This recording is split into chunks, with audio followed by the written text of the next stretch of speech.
Dobrý deň, volám sa Roland Vojkovský, píšem blog Vojkovský.sk. Dnes vám ukážem, ako si kúpiť doménu web hosting. A odporúčam vám spoločnosť WebSupport, keďže mám iba dobré skúsenosti a ich hosting je veľmi kvalitné, to koľko stojí. Ak sa chcete dostať na stránku WebSupportu, tak buď môžete klasicky cez websupport.sk, ako to vidíte v tomto poli, alebo keď chcete, môžete podporiť môj blog a ísť cez môj partnerský odkaz na Vojkovský.sk/websupport.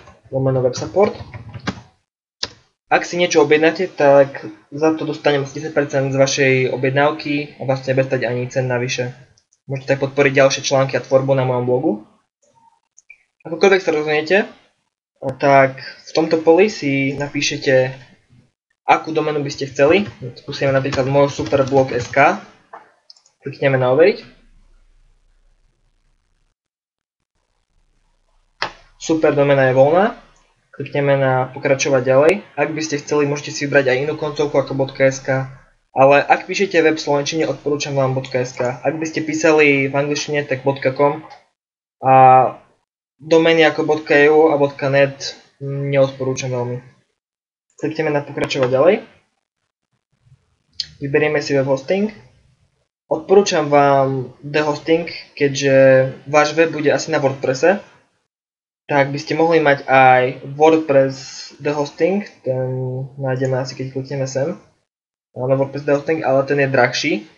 Takže, a vôbec vám ho netreba, pretože na thehosting si viete nainštalovať WordPress úplne jednoducho. Takže klikneme na, opäť na potrebný priestor pre stránku na mieru. A vyberiete si 1 GB thehosting. To je vlastne ten, ktorý použijem aj ja na svojom blogu, úplne mi to stačí. A ak by ste hocikedy potrebovali rozšíriť miesto, čo tak skoro nebudete potrebovať, ak tam práve nechystáte uploadovať videa alebo tony fotiek, tak tu si môžete pokojne vybrať aj vyššie plány. Tak skúsme to s týmto gigabajtovým, klikneme na pridať.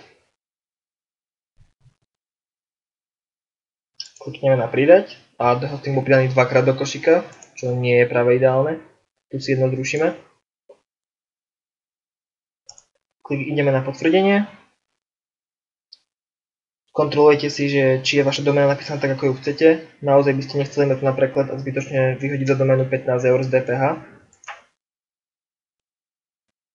Kontrolujete, či máte vybraný thehosting, napríklad ten gigabajtový na jednu doménu. Zvolite si obdobie, odporúčam 12 mesiacov, keďže tu máte zľavu 20% na 1 mesiac. Ani na 3, ani na 6 mesiacov nemáte zľavu. Takže klikneme na 12 mesiacov a zvolíme objednať. Ak si pozriete tento návod, pravdepodobne ešte nie ste zákazníkom WebSupportu a doménu a hosting kupujete prvýkrát, takže vidíte tu na ste nový zákazník, zaregistrujte sa, vyplníte si login, po ktorým sa chcete prihlasovať, váš login, zvolíte si váš e-mail, napíšete heslo, vyplníte povinné fakturačné údaje, telefón a partnerský kód, tým sa nemusíte zaoberať. Ak máte iSig, iTick alebo Euro26, môžete si vybrať 10% zľavu. Zajímavá položka je SK Needs Handle. V podstate, ak by ste trvali na tom, že chcete vlastniť svoju doménu, tak potrebujete si najprv vybaviť na stránkach sk.sk, že by? Áno.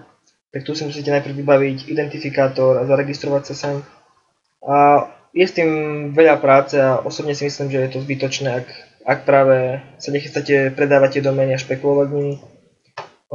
Moju doménu stále vlastní WebSupport oficiálne, ale oni nemajú dôvod si tie domény nechávať a niečo s nimi robiť. V podstate, ak budete platiť web hosting ďalej, tak vôbec to nemusíte riešiť. Ak by ste chceli potom prejsť, tak možno za nejakých 5 € alebo 6 € vám to hocikedy prepíšu, takže to naozaj nie je niečo, s čím si musíte trápiť. Vypíšete všetky povinné políčka a kliknete na súhlasím s podmienkami poskytovania služieb, odošlete objednávku. Na ďalšej strane, v ďalšom kroku vás WebSupport vyzve k tomu, aby ste objednávku zaplatili. Môžete si vybrať z niekoľkých platobných možností. Odporúčam vám platiť kartou, pretože to je najrýchlejšie. Váš prístup k vašej doméne a hostingu budete mať v podstate i hneď. A to je vlastne všetko. Ak už teraz došlete objednávku, všetko je prednastavené, stačí vám to zaplatiť a všetko bude tak, ako má byť. Dúfam, že sa vám toto video páčilo a ďakujem za vašu pozornosť.